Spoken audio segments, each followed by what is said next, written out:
True story, there isn't an SEC Media Days without the great Paul Finebaum. Paul, how many is this for you, by the way? Matt, my first one was 1985. I think you can do the math. I don't want to do math here. I'm not here for the math. I'm here to talk college football. Third time in 4 years, Georgia enters the seasons as the favorite to win the national championship. Paul, we have an expanded SEC. We've got expanded college football playoffs. How much will that impact Georgia, if at all?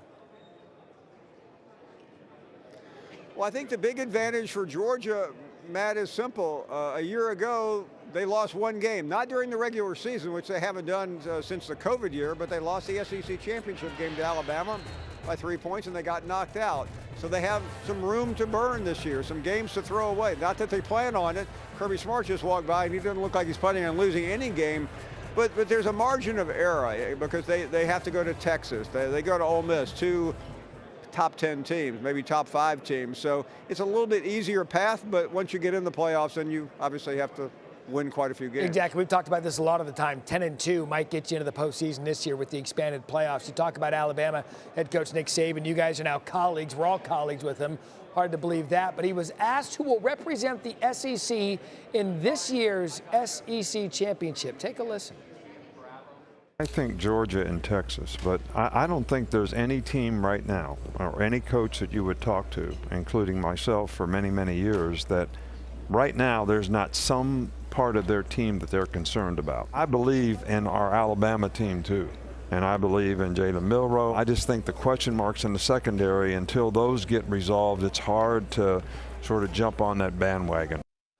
All right, so Paul, this is about Kalen DeBoer this year. Is the tide high or low with the first-year head coach? I think they're in great shape, but listen, anybody would be foolish to be critical of what Saban just said there, because he's a defensive backfield coach, of course. What I think concerns him is, in addition to Terrion Arnold, a number of other players that went to the NFL, Caleb Downs left. He was the freshman last year, Matt, as you know, and he was probably going to be the best defensive player in the country this year coming back for Alabama, except he's at Ohio State, and that could be the difference between Alabama winning it all and barely getting in the playoffs. And look, this is a coach in Nick Saban who won 6 national championships in Tuscaloosa there for 17 years.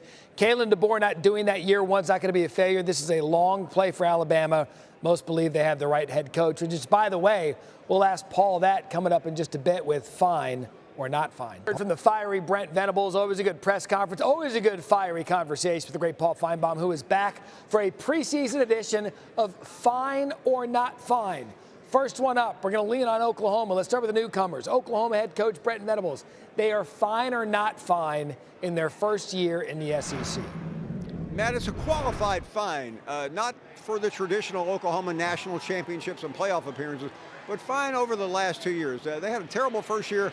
They came back last year and did really well. I think they're fine, but I don't think they're going to make the playoffs. Now, that's okay year one. Don't try that in year 2 or 3 of the playoffs for Brent Venables, but I think he's okay. He just got a contract extension after only 2 years. Texas fine or not fine in their first year? They're fine. We're talking right now maybe about the number 3 or 4 team in the country going in. That win last year at Alabama really put this program into another orbit. They've got the best quarterback room in the country with Ewers and obviously Arch Manning. Can you believe he's the backup after all these years?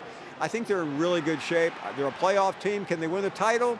I don't think so, but they're plenty fine as far as the playoff. And Alabama, not for the first year of Kalen DeBoer, but for the future, fine or not fine? They're fine. Listen, he had one of the smoothest transitions I've ever seen, Matt. He had a bumpy day or two. I mentioned Downs. They lost a couple of other players.